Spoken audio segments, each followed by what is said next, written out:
Et bien on se retrouve aujourd'hui pour une nouvelle vidéo qui va concerner le départ en vacances. Et ça y est, on y arrive, donc on est jeudi. On est en train de préparer le camping-car pour partir demain ou samedi, je pense que ce sera plutôt samedi vu qu'on n'est pas très bon en organisation. Et là je prépare un petit peu, on a tout chargé, quasiment, tout est quasiment chargé. Reste que le peu d'alimentaire, parce que nous on va quand même acheter pas mal dans les coins où on va, on prend juste des petits, voilà, juste pour démarrer pendant 2-3 jours pour être tranquille, puisqu'on part en Ardèche. Et vous verrez donc les vidéos, je vais essayer de tenir à faire une vidéo par semaine pendant toutes les vacances pour vous montrer un petit peu toutes les activités qu'on fait et voilà, et la vie un petit peu en camping-car. Et aujourd'hui, on va se retrouver pour faire cette vidéo pour la pesée et la mise en place du camping-car, puisque lors d'aujourd'hui, voilà, on a notre camping-car chargé avec le plein d'eau. Donc le camping-car, il possède une réserve d'eau propre de 160 litres. Ce qui est très bien, honnêtement c'est vraiment bien, 160 litres, on est des mauvais consommateurs d'eau nous, mais donc voilà, 160 litres. En revanche il y a un gros défaut sur ce camping-car qui est l'Adria Sonic, c'est que on a que 80 litres d'eau usée, et ça c'est dommage, puisque du coup on se retrouve bloqué rapidement avec les eaux pleines. Voilà, c'est un peu dommage. Donc je vous montrerai tout à l'heure un petit peu ce que j'ai fait aussi pour ces eaux usées. Et on a un petit peu ce défaut-là. Bon, mais le problème c'est le poids. Et donc le but de cette vidéo, c'est d'aller contrôler notre poids que nous avons sur le camping-car avec tout attelé, avec l'ensemble attelé, donc remorque plus camping-car. Et je vais vous amener pour voir ça. J'espère qu'on pourra filmer où on va le faire peser. Et comme ça, vous verrez un petit peu comment ça se passe une pesée. Et surtout, on découvrira le poids. Et s'il faut modifier justement pour faire les transferts de poids, c'est ce que je pense moi depuis un petit moment. Transférer mon poids de mon camping-car sur sur la remorque. Voilà. Je reviens aussi vers vous, je vais vous présenter un petit peu le camping-car. J'ai un abonné très gentil qui m'a demandé aussi de voir un petit peu le camping-car, donc c'est vrai que c'était quelque chose que je voulais faire. Là je vais le faire un peu bref, mais je vais vous présenter un petit peu ce camping-car et je vais vous présenter surtout les modifs que j'ai fait par rapport aux panneaux solaires. Vous savez que sur la précédente vidéo j'avais un souci sur les panneaux solaires par rapport à l'EBL, donc je sais pas, vous reprenez l'ancienne vidéo, je vous ai expliqué, l'EBL c'est le boîtier électronique du camping-car.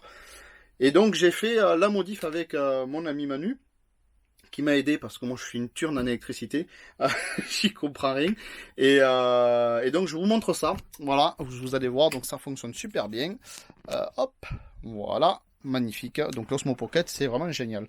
Là vous voyez on se trouve sur la partie, tout ce qui est partie électricité du camping-car, donc on a notre boîtier EBL que je vous ai montré, on a là j'ai mon convertisseur.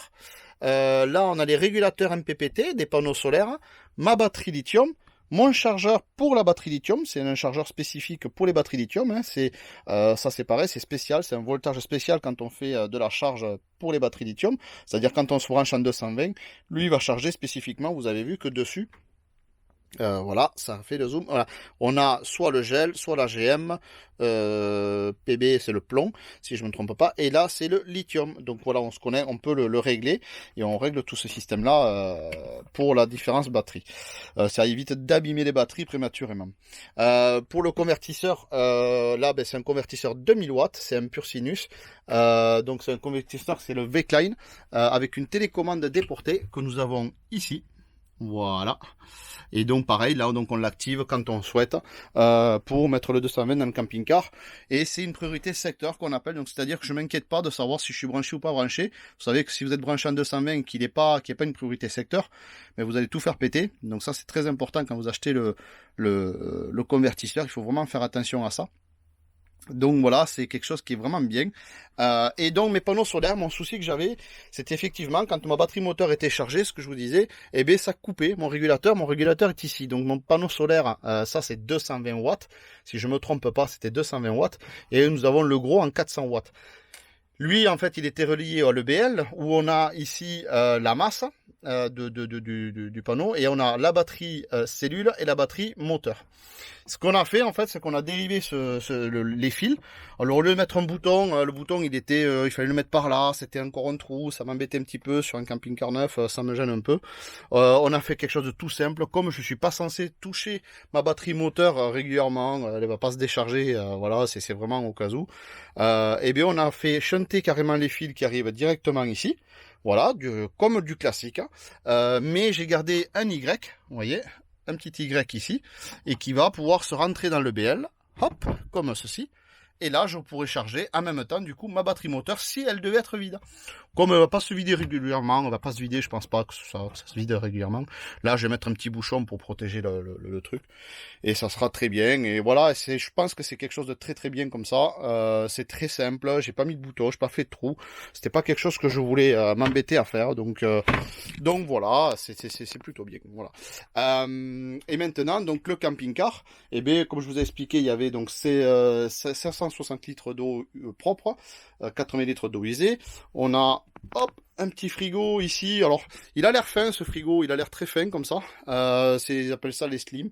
Mais en fait, il y a vachement de place, hein, puisque du coup, on a la même capacité quasiment qu'un frigo classique. Vous voyez, là, on a le congélateur. On y rentre une bouteille dedans, donc il n'y a pas de souci. Et on a vraiment tout ce système-là, sauf qu'au lieu d'avoir les bouteilles dans la porte, eh ben, on a les bouteilles en bas. Voilà, c'est juste la chose qui change. C'est pas énorme. Ça fait 160 litres. Donc, je crois que si je me trompe pas, sur les autres, frigo, on a, si je me trompe pas, je crois que c'est 170 litres. C'est quasiment pareil, donc c'est juste modifié. Et ça, c'est génial. Et on a bien sûr le lit. Là, on a un lit c'est un 160 le lit. Vraiment grand, super. Et dessous, on a tout le système. Donc dessous, on a les eaux usées.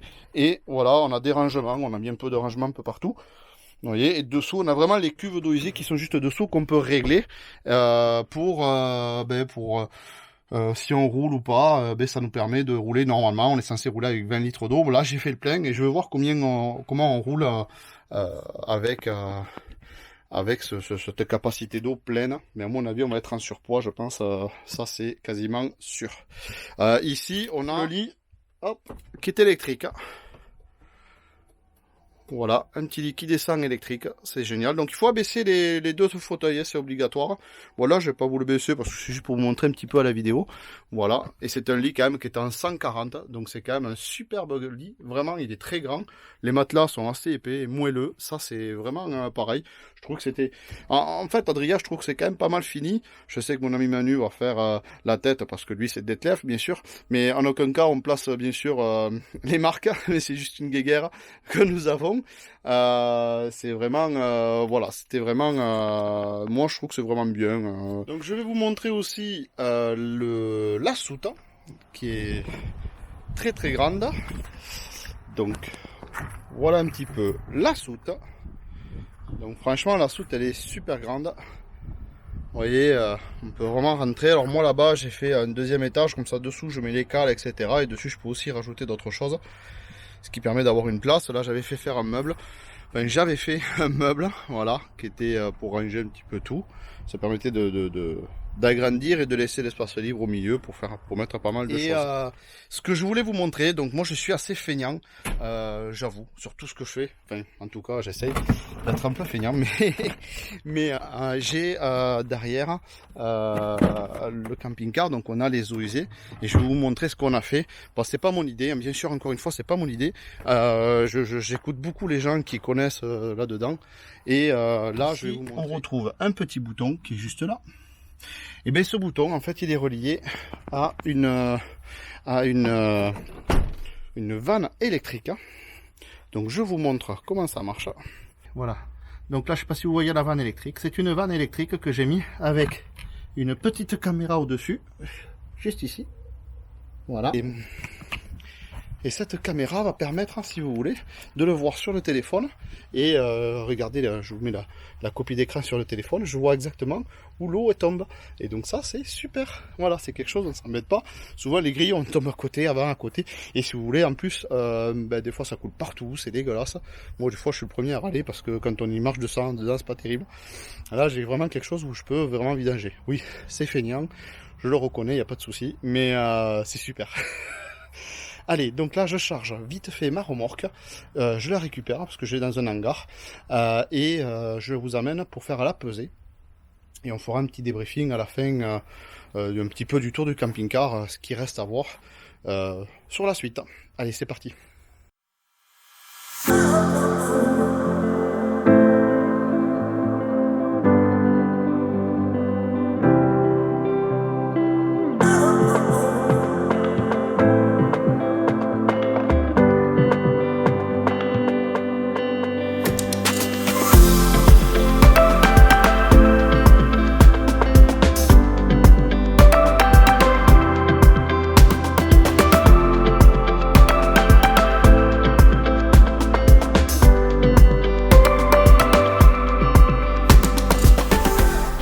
Allez, c'est parti les amis, on se retrouve donc à la pesée.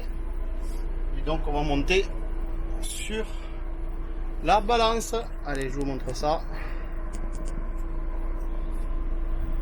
Voilà. Donc on va essayer de peser d'abord que le camping-car. Donc on a la truc sur le côté, là-bas.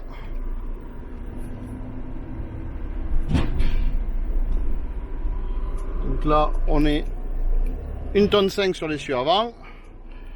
Et on est à 4 tonnes 40, je ne sais pas si vous le voyez là-bas, 4 tonnes 20. Donc que le camping-car. Et je vais rajouter la remorque.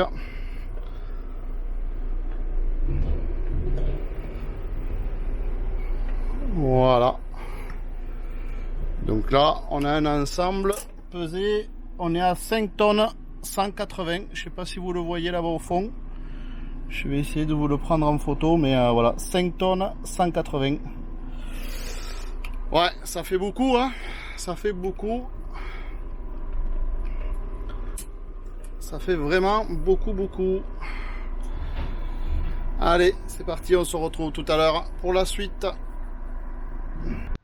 Et bien voilà, on est rentré à la maison, donc je suis un peu déçu pour le poids du camping-car, parce que vraiment, je m'attendais pas à ce poids-là.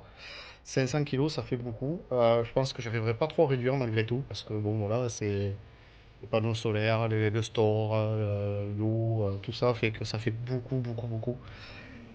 Je vais transférer le maximum de poids et de tout ce que j'ai dans le camping-car dans la remorque qui permettra, justement, c'est la remorque, on peut charger beaucoup plus.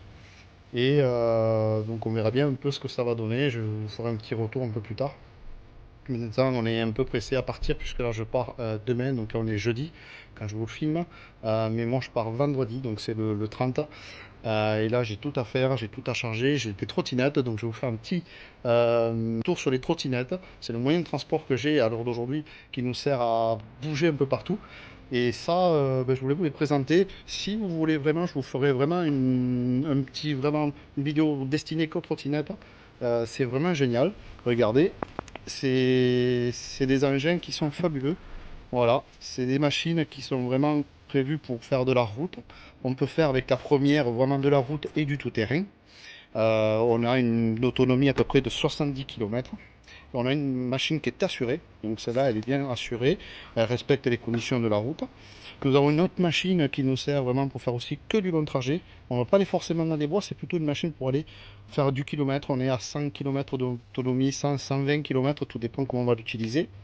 Et c'est une super machine mais qui est beaucoup plus lourde à utiliser puisqu'elle fait 57 kg. Et celle-ci, elle fait pour le camping-car, c'est pour ça que je l'avais prise, elle fait 27 kg, donc c'est très léger, ça se porte facilement et ça passe partout.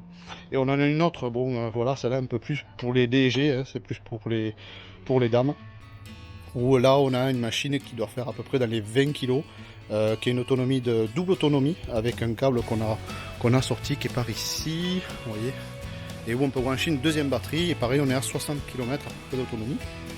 Voilà, ça c'est des machines qui vont faire pas mal de choses et on peut se déplacer partout, on peut aller chercher le pain, on peut même accrocher un petit chariot juste derrière, j'avais mis la petite spatule là, mais on pourra mettre un petit chariot derrière pour aller chercher les courses ou quoi que ce soit. Et quand on a un camping-car, un peu comme le nôtre, et c'est très pratique quand on a ça d'utiliser les trottinettes. Là maintenant, il faut que je me dépêche, j'ai la remorque à charger avec les trottinettes, il faut que je fasse un système qui permet de poser les trottinettes dessus, de les avoir sanglées, et de ne pas avoir besoin de tout démonter à chaque fois, même si c'est rapide, moi je ne veux pas me prendre la tête, je veux que tout soit fixé, et que ça bouge pas, et surtout que ça s'abîme pas dans le transport, c'est un peu galère. Donc j'essaie de vous faire à ça, je vais vous montrer un petit peu comment j'aurais fixé tout ça.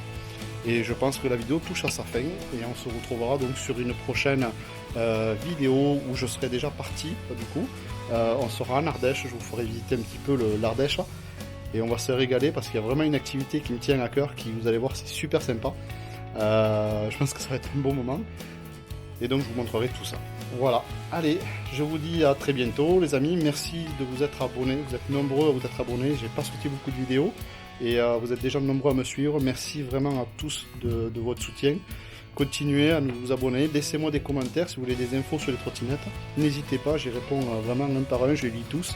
Et vraiment, je vous remercie beaucoup. Je vous dis à très vite. Bonne continuation. Bye bye.